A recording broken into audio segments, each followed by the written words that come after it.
dinh nghe lâm mi thề để nal hen ni tiếng lên đã gấu viên nay pin bắc cái ghê lung đông lên với bu min cả gọi dinh nghe bắc cái đó cầm sim đó đi vui đã gom luôn mà sang sen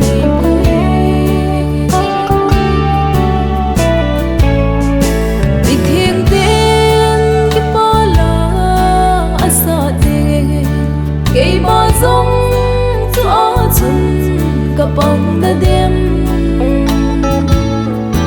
đây hùng vui xin đã ra lo chúng thăng van rồi la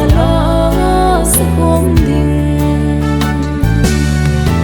lung đông lên với bu min cả gọi dinh nghe bắc cái đó cầm sim đó đi vui đã gom luôn mà sang sen đi vui.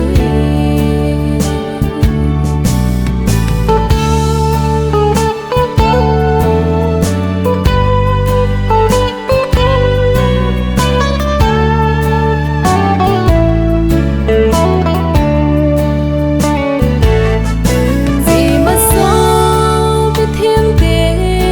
có người dùng văn gấm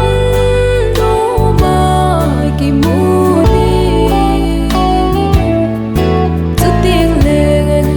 để kim na bil ta đi giải oan ra tia lên na muna dương lung đông lên với bu min cả gọi dinh nghe bắc cái đó cầm sim